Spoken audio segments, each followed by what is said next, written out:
with liberty and justice for all.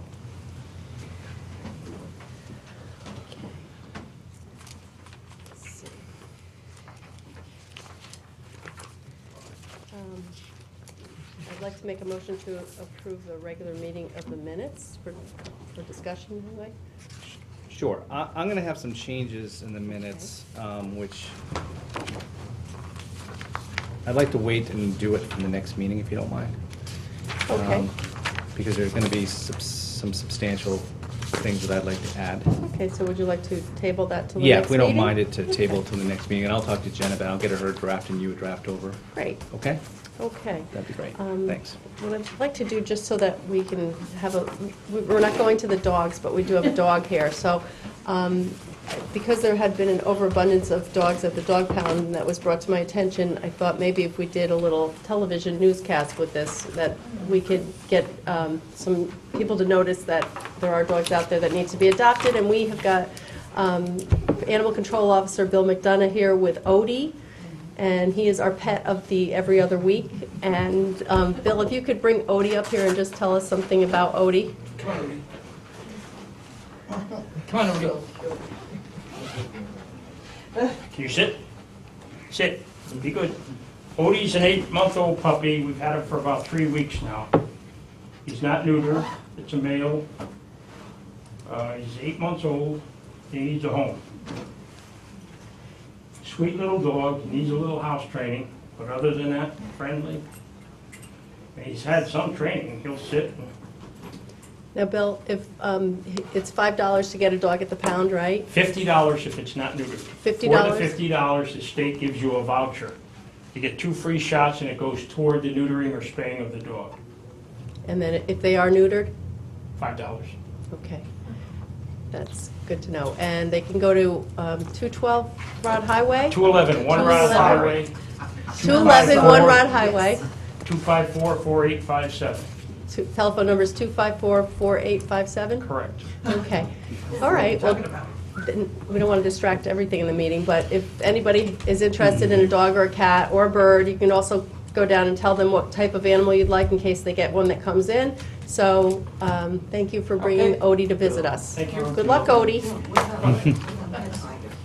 Oh, yeah, if you want to see any of our dogs, you can go to www.petfinder.com.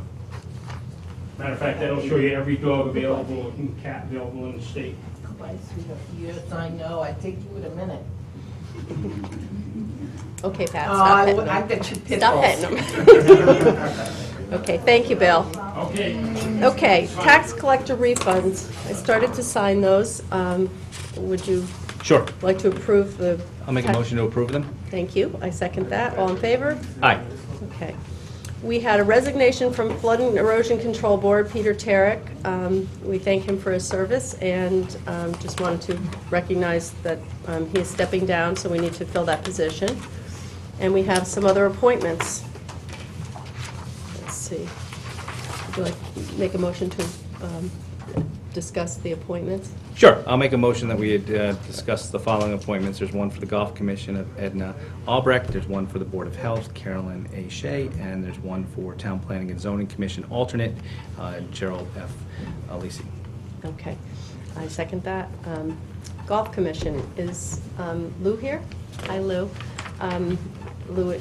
Edna goes by Lou, and she's a avid golfer, and she's over at the Smith Richardson, I think you said, quite frequently, and has been very involved with that course. I'd like to make a motion to place her in the position for the, replacing Joseph, Mr. Joseph, and whose term expired, on, and the term will go from 4/11 to 4/16. I second that. Okay, all in favor? Aye. Thank you. Good luck. Thank you for agreeing to serve. Board of Health, Carolyn O'Shea. I'd like to make a motion to accept Carolyn O'Shea to fill the seat on the Health Commission that was left by Linda Bluestein resigning. And I know she's, Sands knows her, and I've heard really positive things about her. Is she here today? Oh, wait, was she the one that was in, I think she works out of town, yes, okay. She did call and she works out of town. She wasn't going to be able to get here for the 4:30 meeting, but we've heard a lot of good things and everybody's very excited on the Health Commission to have her, I've heard. So I would like to make a motion to accept her. I second that. All in Do you favor? want to hear anything from the public? or- Oh, I'm yeah. sorry, I That's forgot. okay. That's all right. I'm still new at this, sorry. That's okay. Would the public like to comment at all on Carolyn Shea for the Health Department? Hearing none? Aye. Aye. Okay.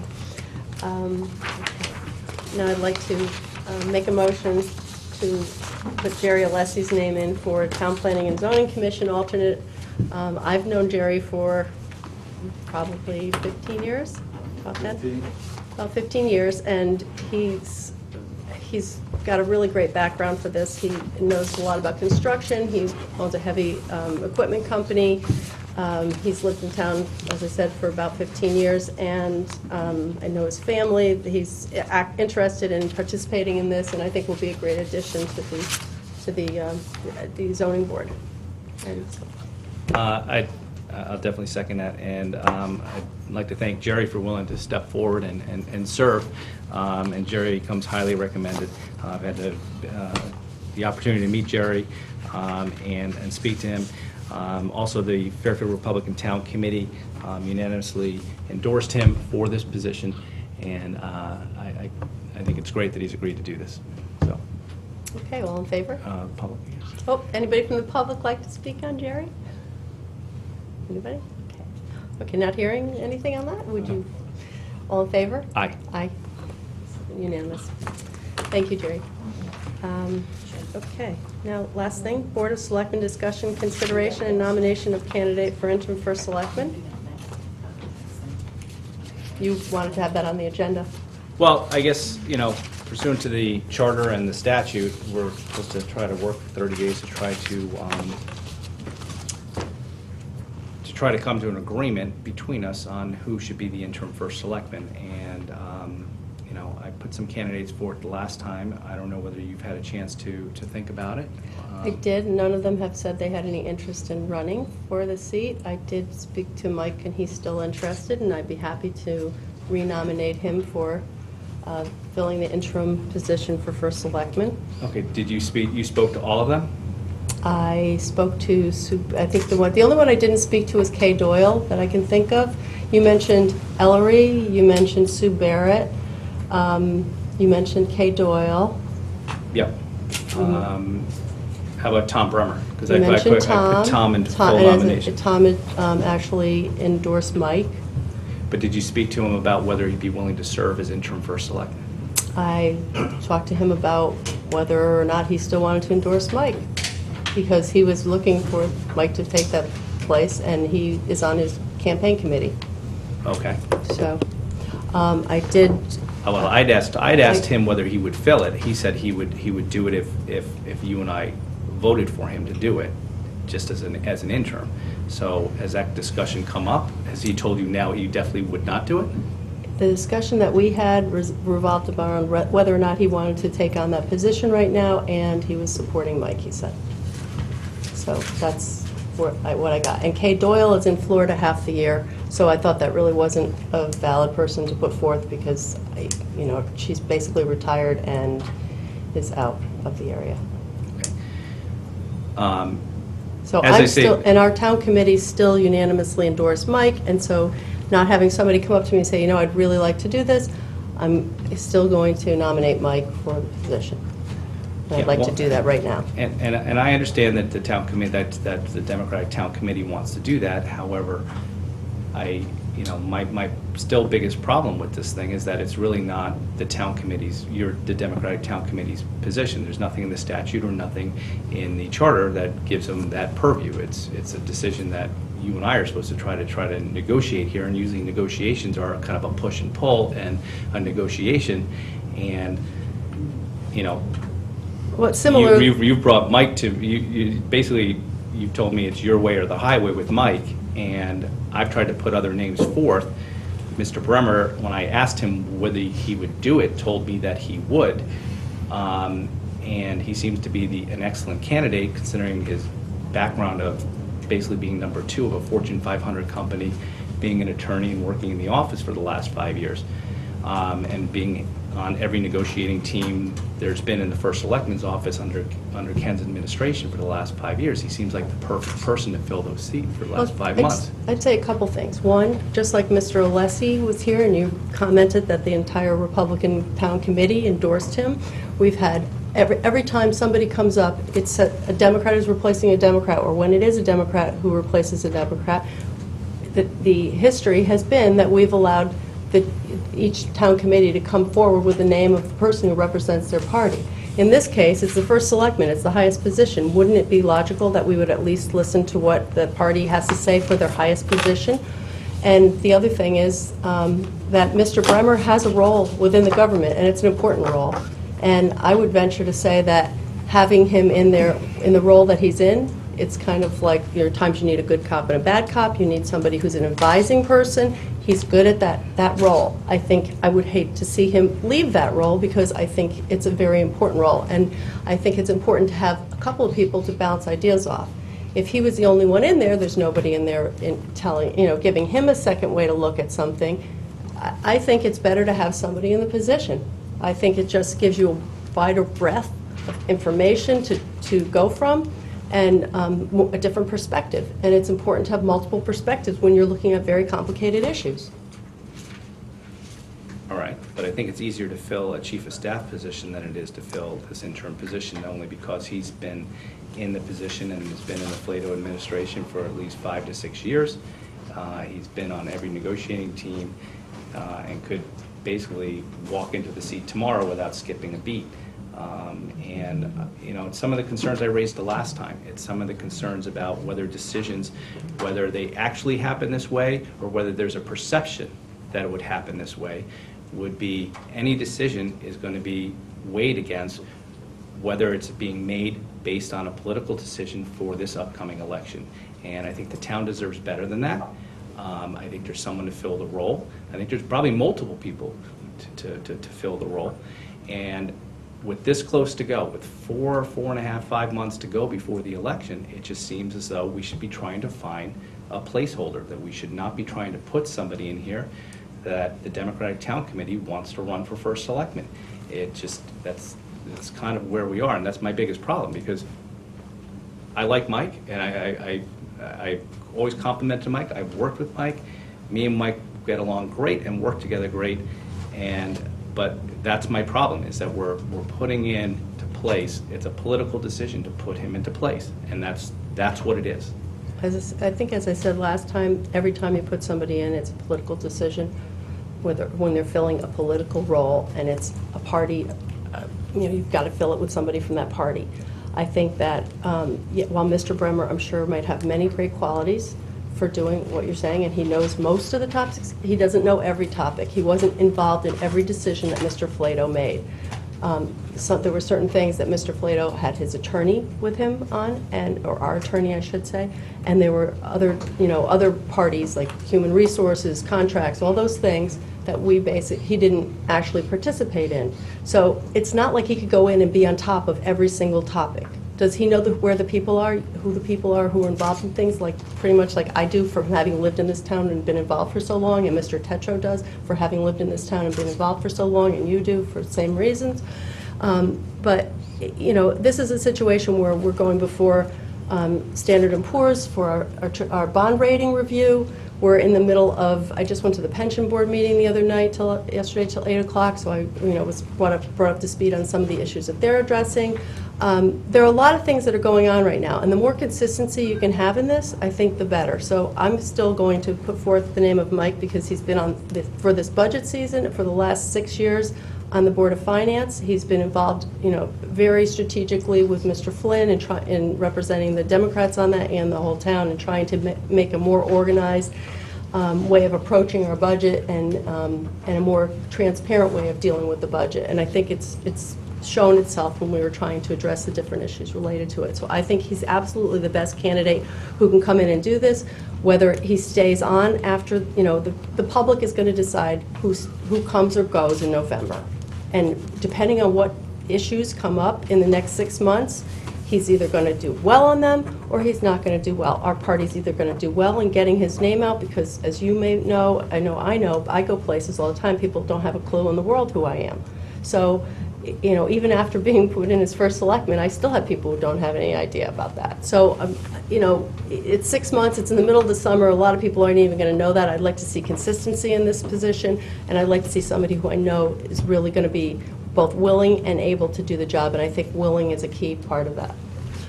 In regards to consistency, I can't think of anybody better for that than Mr. Bremer. And although he may not have been just involved in every single thing that the first selectman has been involved in, and maybe he didn't pull him in on every issue, he was there. And I'm willing to maybe bring him in the next meeting to ask him these questions so we can ask him right out in public, that he was there for most of those decisions. He's on the bargaining teams for all of these unions. He knows the reasons why that we put certain things in these upcoming union negotiations, why they're not there. They're, you know, with somebody else in the position, and Mike is very involved, and he's on the Board of Finance. However, he has not been there and knows the reason why Ken made certain decisions and what those reasons were. So there will be somebody who needs to come up to speed. I mean, Mr. Bremer was there for the entire train station negotiation. We're in the last 6 months, hopefully, before we can open that station and hopefully start getting some of the economic benefit that has been promised for the last 10 years. So there's no coming up to speed with Mr. Bremer.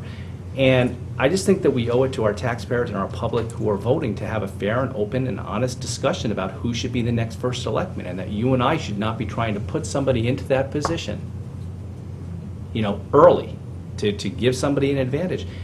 It should be the public that decides. We have 4 or 5 months to go. Let the political process come out. Mike wants to run. I think that's great for you guys. That's who your candidate's going to be.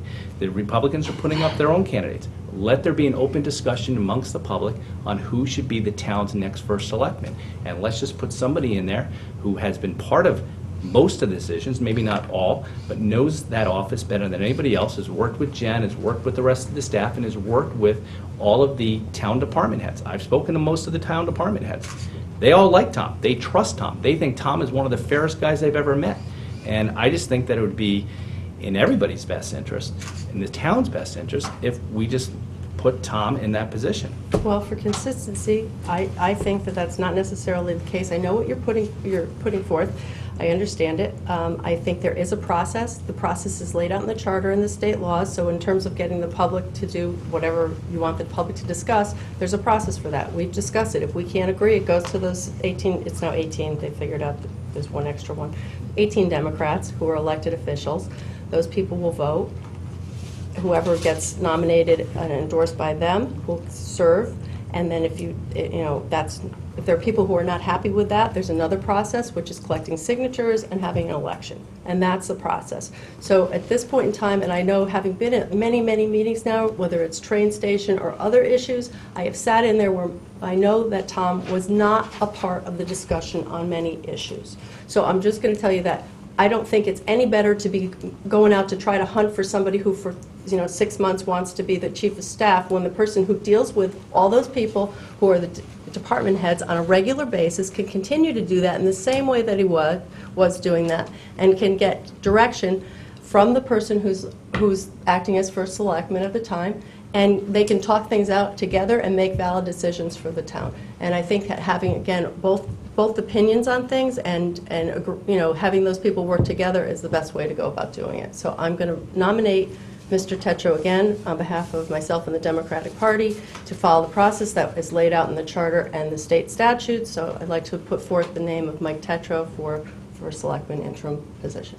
Well, I'll take it under advisement. I can't second that at this point in time, and we'll continue to have our discussion. But I think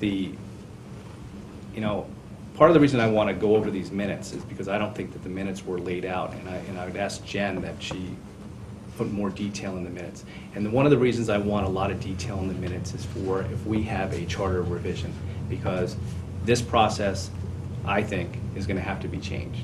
Because Well, if I can speak to that, legally, you only have to record votes for a meeting, and after that, just major points made.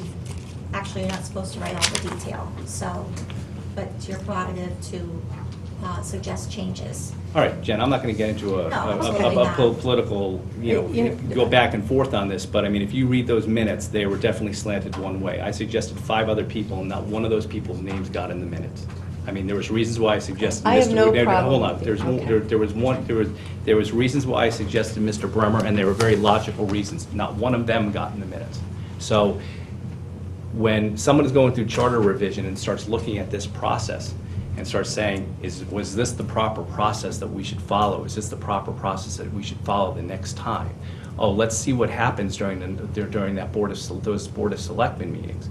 You know, we shouldn't be silent. We should air this out. I mean, the public has a right I to think know, we're airing. to notice our feelings, but those things should be in the minutes. I'm So not that disagreeing with people you. can take a look at those minutes and see what the discussion was. Well, I'll just add one more thing by saying in the time you've been on the Selectmen Board, this is only the second time you've made changes to the minutes. I know. Which makes me Okay. feel pretty good. It's- that- I don't think this is a I'm- critique of you, and I That's don't think, fine. Jen, But please, I Jennifer. just find it interesting also, so thank you.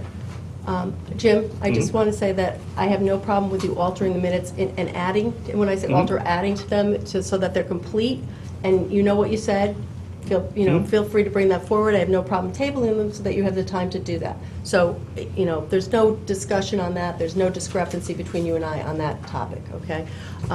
Both of us have made minor changes in the past, and it could be major changes because you want to have something substantive listed in there, and that's very valid.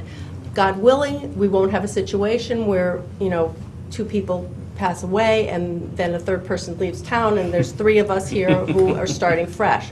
But, you never know. I mean, who anticipated it this time? We're not going to be able to anticipate it next time either. So happy to go forth, and when we do charter review, make changes. But right now, the rules are the rules that we're following, and so that's all I have to say about it.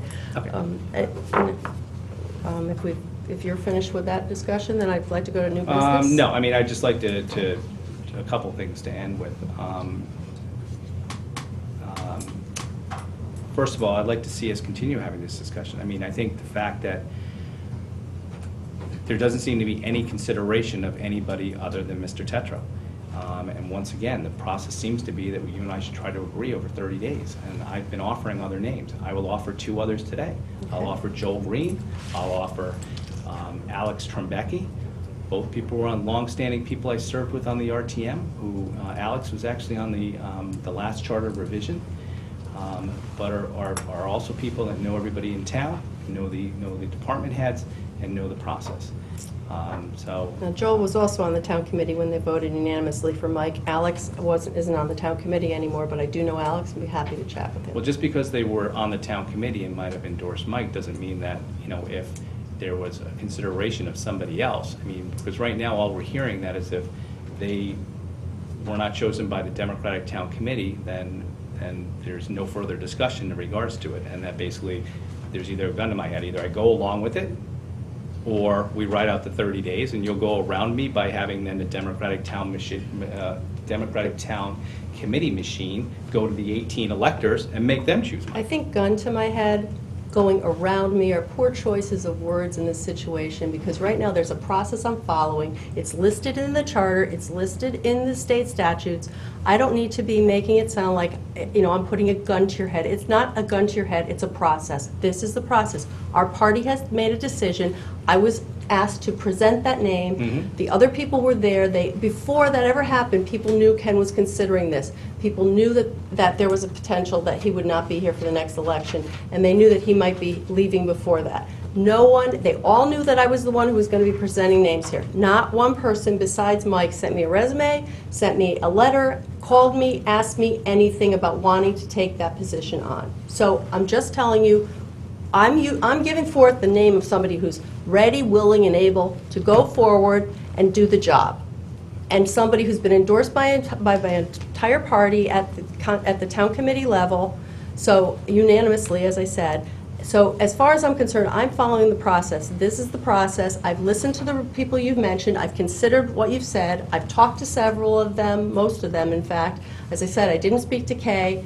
And as far as I can tell, the best choice for trying to keep consistency in terms of keeping, I still think for having Tom in the position that he's in, just going back to that for a minute, is the best choice of all options, because he's been dealing directly with the department heads all the way along. He has a good relationship with them, and there's always good to have a buffer between the person who's at the top and the person who's going when they're directing traffic, so to speak, at Town Hall. There's a lot of issues that come up, and it's good to have somebody who can hear another side. Sometimes they're more willing to talk to that person than they are to the first selectman. So I like the role that Tom is playing right now. I'd like to see him stay in the role that he's playing right now. I will talk to Joel, I'll talk to Alex. And Have you talked to Tom, though, and asked him, would he be I willing to serve just told out you the what I term? did. I'm not going over this again and again, trying to twist my words, okay? I've told you. I've talked to him, I've talked to other people, I've seen what he does. I've made a decision based on what I see him doing as well. This is, at the very end, it's my decision, the name I put forward, right? Well, you said you'd follow the I just- Democratic Town Committee's decision. I did, I know, but in the very end, yes, I am, and I've chosen to do that. There's a choice involved. Whether I do it or don't do it, there's a choice involved. I've chosen to give the name of the person from the town committee. But I also, if I was going to look at other names, I would have a choice. And just let me tell you right now that I would not move Tom from, I would not suggest to move Tom from the position he's in, because he's excellent at the job that he does, and I'd like to see him keep that role. So, from that standpoint, if I was going to go to some other name, that would definitely not be a name I'd go to. But right now, I'm sticking with the person who was endorsed by my party, who I feel is totally qualified, able, and willing to do the job. Well, I would see no problem moving Tom Burmer Well, up to the top that's your role. prerogative. He's That's been why we have second this in command of a impasse. Fortune 500 company. He's a trained attorney. We're lucky to have him even be willing to do Absolutely. anything for this town. The more responsibility you'd get, I think, would be the better. And he's the perfect person to ride it out for the next 4 or 5 months, because he also doesn't want the first selectman's job come November. So, Right. And I've been working very closely with him too, and I know all of his strengths as well. Okay, so I'm not disagreeing with you with any of those. I'm just telling you, my choice would be to keep him in the role that he's in, because I think he fills that very well, and it's a very important role that he's very good at. Okay, so well, I'll be happy to put this on the agenda for next time if you'd like. That'd be great. I guess, do we open it up to the public?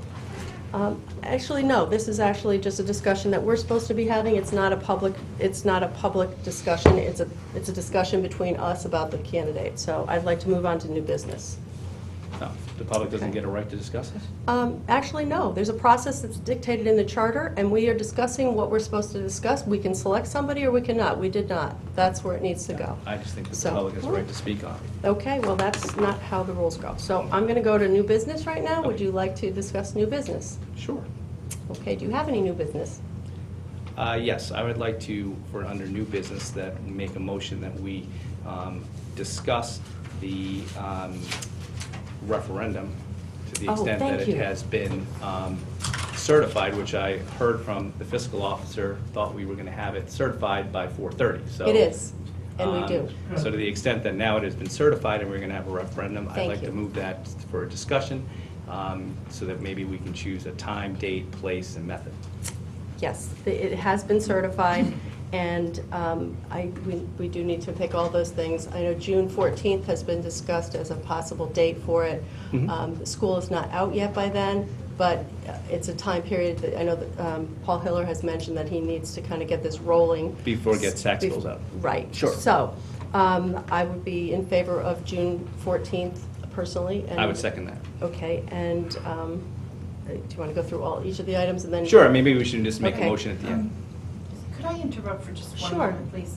I was asked to come tonight just to stay for 5 minutes and sign the new tax thing, and it's already been, I'm already late for something. Can we put that to the We top can- so I can do that, please? Sure. Sure. So I can leave? Thank you. Sorry, I didn't realize that was why you were here. Yeah, I'm sorry. that's all right. I'm late for my You were doctor. busy with the dog. Yeah. I have enough dogs, I yes, know. I am. We're gonna hide my face so nobody knows I do it, okay? I'll pay you $5 for you to take the dog. He I liked have you. 2 pit He had a bulls. special love for you. And if I put in here Lucas family is exempt, is that acceptable? Thank you. Thank you. Okay, so date, June 14th. Timeframe, I think. Which is a Tuesday, right? Which is a The Tuesday, normal, I believe which that is which the- would match up with what we normally do. It is. Mhm. It is. Okay, the timeframe, I think we should need, my personal opinion is we need to keep it open for the normal hours that we have elections, which would be 6 a.m. to 8 p.m. I can 100% agree with that, so Okay. that no one can challenge that we were making the times more agreeable to anybody else. This way, it's the normal voting hours. Right. And then the other thing, the method, the registrar, both registrars agreed that they think they should have the paper ballot, which would be a yes or no, and the container to put them in, which I can't, there's a name, a specific name, but it's a box, ballot box. The ballot box and paper ballot. So both of them had agreed with that. I'm totally in favor. It's less expensive than the other kind, too. That I'd like to have a little bit of a discussion about. I Okay. did call, knowing that this, once Paul let me know and asked a couple of questions to both registrars, so did get some of my questions answered, but I do want to just raise a couple more questions about that, just to make sure we're doing that the right way. But if you don't, so we've agreed that's on the fine. date, the The time. times, and the 10 polling places. places? Would 10 you like- polling I'm- places, yeah. Okay, all 10 polling places. I'm Now, just there's looking up June. a by the problem way. with St. Pius, I understand. They did not tell me there was a problem with St. Pius. But there's, St. Pius is unavailable. St. Pius is unavailable during that time frame, and we suggested moving to the Burr School per elementary school. Okay. District 2 would then And there's no be- other, they don't vote, currently nobody votes at Burr Elementary School, correct? Okay, But so it's not It is confusing. within the second district. What Right. would be the best way to let people from District 2 know that they would not be voting at their normal voting spot? I mean, is there, can a letter go out to everybody telling them that they will, on that specific day, be voting at a different, It is because a Tuesday. They're gonna get Matt and I haven't really discussed it, but they're gonna get a notification in the mail saying this is your new polling place for the referendum. all right. Will there also be is there a way to put, that you guys could put signs up at St. Pius, just to tell people that if they show up there, where that they should go? Because Yeah, I think everyone should have the right to vote. We'll make up signs also, but I think the more efficient way is to send something in the mail, so Mhm. which is probably gonna cost us a little bit more on the postage and what have you, so. All right. I would just hope that, I would just ask that you also put some signs up. If St. Pius doesn't mind, obviously it's a private institution, you don't have to ask them for permission to do that. But just for, even if 5 people showed up and either, a husband got the card in the mail and took it to his memory, and then the wife didn't get it, or whatever, just so that there's no confusion, that someone comes out to their normal polling spot, that there should be some sign saying, for today, your normal voting spot is, and give them the address on Burr Street. So, We had the same situation actually in the 2008 primaries. Yes. Sherman School was unavailable. Mhm. We put signs up for that, and the turnout was equivalent to other districts at that time. Great. So it Yeah, I'm didn't just- interfere.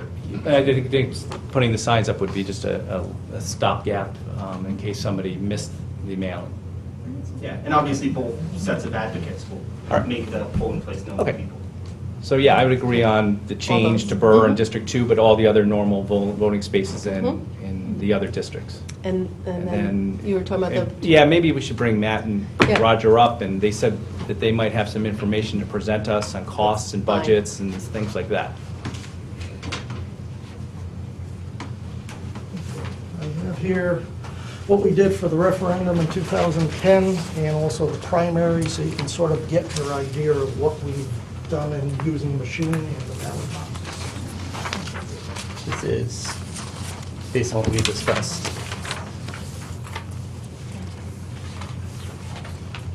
You got an extra? I can have that. Actually, we have some extras. I'll pass them back. Yeah, actually, just make sure to grab one of those. I'll need more, right? Put in.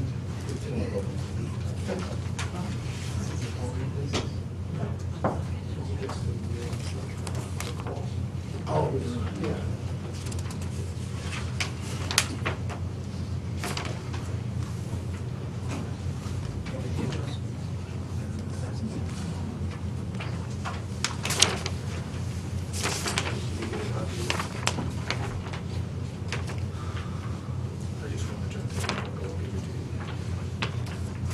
Can you explain on the 2-page memo, what's the difference between the first memo and the second memo?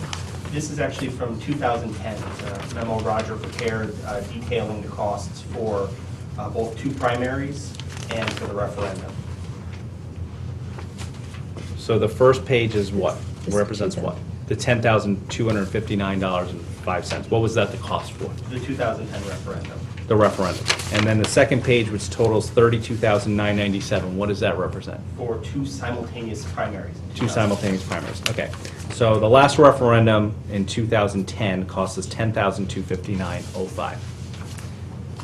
Okay, and then you've presented another page to us with some numbers, and is that your estimation on the cost of what this referendum will cost? No, this one here. Yes. Yeah. Okay, That's our estimate for- what's the difference in cost, why is there a $6,000 difference in cost between what last year's referendum cost and what this year's referendum is going to, what you propose cost? There are two major items. The first is that it's a full day, and so obviously we're paying poll workers for 14 hours instead Okay. of for 8. And we also, we had telephones set up at the polling places already because of the primary last time. And so this, we discussed it, Roger actually discussed it with IT, will have sort of a, one-time phone charge that's much less Cell phone. than normally, getting landlines installed, but we'll be paying for that this time, which we didn't last time. So will we be paying for cell phones this time?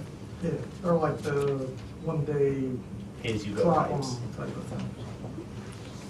If anybody talked to the IT department about installing voice over internet protocol lines that can stay in place forever, so that we don't have these telephone costs every year, so that we can just plug something in and have If you it? can guarantee the RTM proving that, go right ahead.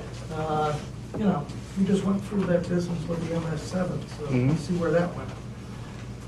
Oh, you mean paying for the Microsoft 7 for the operating system for the town? Yeah. Yeah, We I have- just, We have a phone system that's basically falling apart. If you go in, if you look at the phones over here, I Mhm. mean, anything's possible. It's all gonna cost money. Mhm. I haven't approved it because it's way above my pay grade for doing that type of stuff.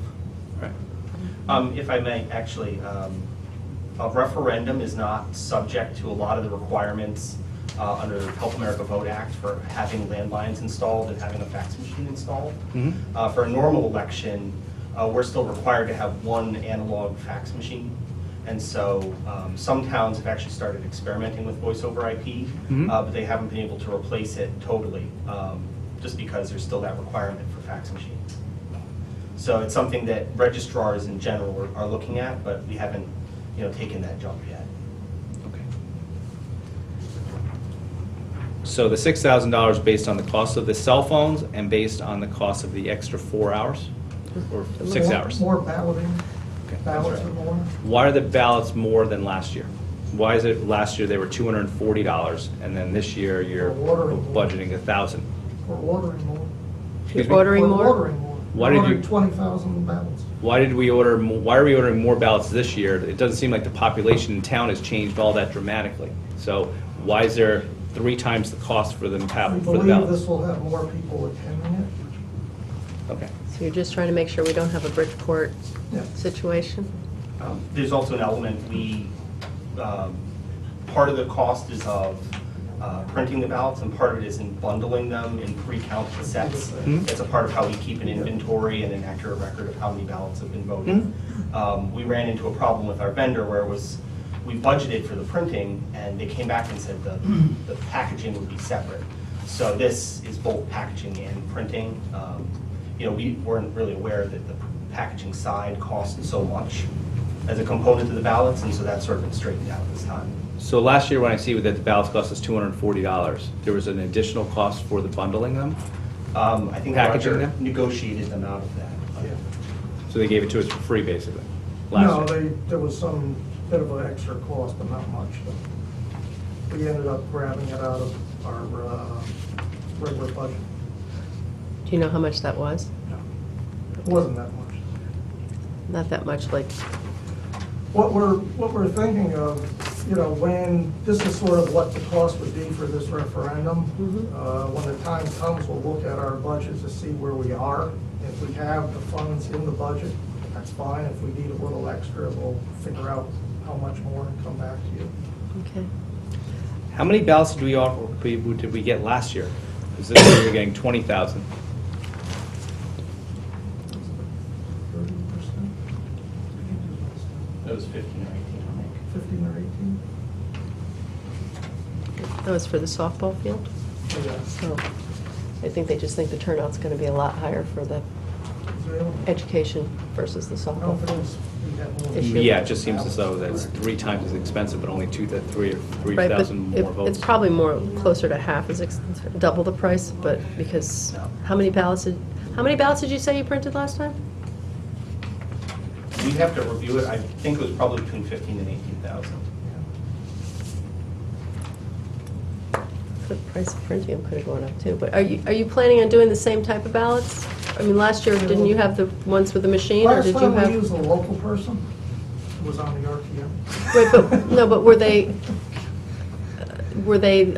regular paper ballots that somebody's going to write in the number, or were these the ones that go through the electronic machines? I can't remember. These were not optical scan ballots. They weren't. And this time, this price is for which type of ballot, the same? It's a heavier stock, but it's also not optical scan. Okay, and if you did optimal scan, because I don't know if you That's the whole question is. how much would that be? We were discussing it, actually Jim called maybe an hour ago, and to run the optical scan ballots would cost 30 cents a piece, so about an additional $5,000 on the ballot side. And one of the reasons that we brought Roger's memos from last year is that you can see actually what the programming fees associated with programming the memory cards and the machines. For the cost first, as well. for the big So- one? Okay.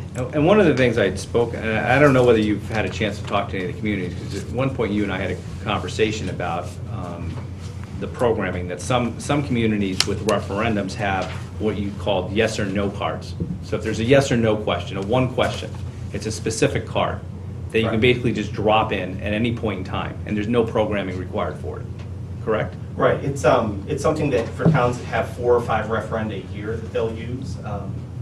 It's something if we were going to have a lot more referenda, it may be worthwhile for us to investigate purchasing, to have separate.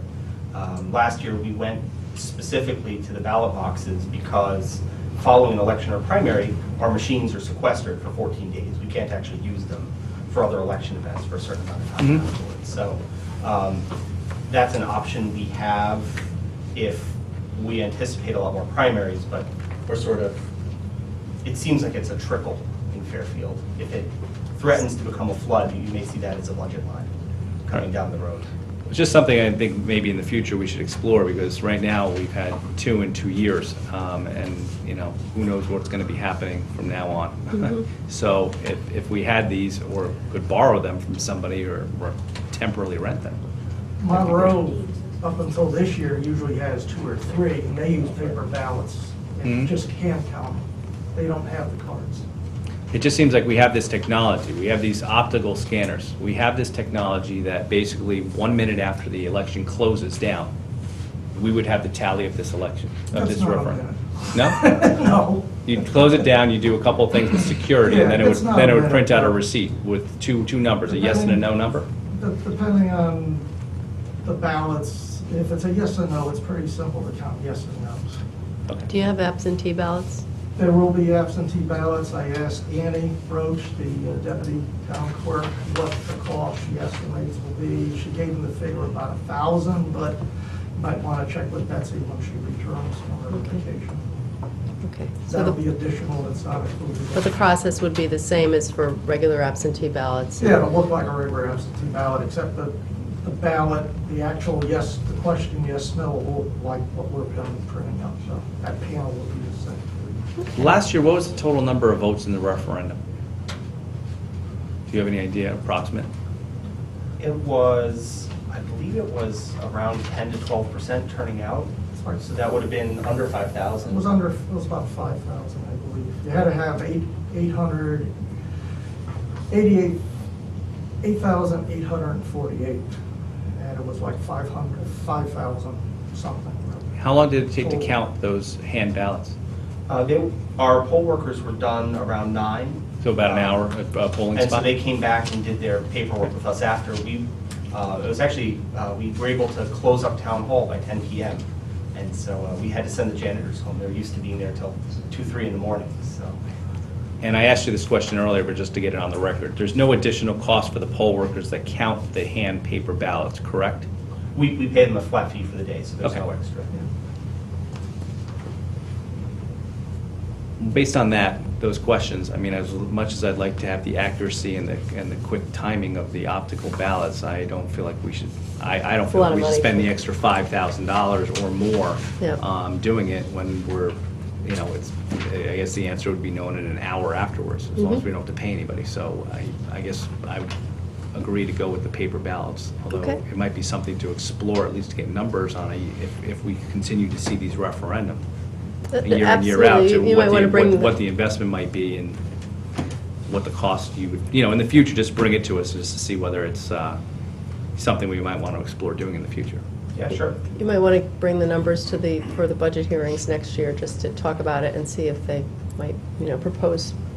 Well, it was our Plan B was actually the ballot boxes, which was decided at one point that we didn't need, but we wound up using anyway. Okay, You want me to make the motion? sure. Okay. I'm going to make a motion that we hold the referendum in regards to increasing the budget by $800,000 and hold that on June 14th during the hours of 6 a.m. to 8 p.m. That they will be held in 10 voting districts, which will be the normal districts for districts 1 and then from districts 3 through 10, but in District 2 that it be held at the Burr Elementary School on Burr Street. And that we use a paper ballot and ballot boxes. I second that. All in favor? Well, Aye. we should go to the public, I guess. Oh, yes, sorry. Keep forgetting that part. Would anybody like to comment on that? Jim? Why is a public discussion on this matter and not the one before? Because the other one was put on for discussion, consideration, and nomination, not for voting, so we didn't vote on anything, and that's when we have discussion. Anybody like to discuss the item number 7, which is the referendum? Hearing none? All in favor? Aye. Aye. Okay, any other new business? Well, we talked about talking to I don't know, you want to do an executive session with the town attorney about a couple of those cases, remember I called you? Town attorney here? I don't remember this, but I can take, do you have time to talk to us in executive session? Okay. Well, About litigation, yeah. Okay, then we'll adjourn to executive session and Sure. come back after that. Go ahead. Oh, okay. I make a motion to go into executive session. I second. It won't be very long, Dick, just so your timing, it won't be very long. It'll probably be 5 minutes or less, but I have a question regarding our litigation. I forgot, sorry. I That's still okay.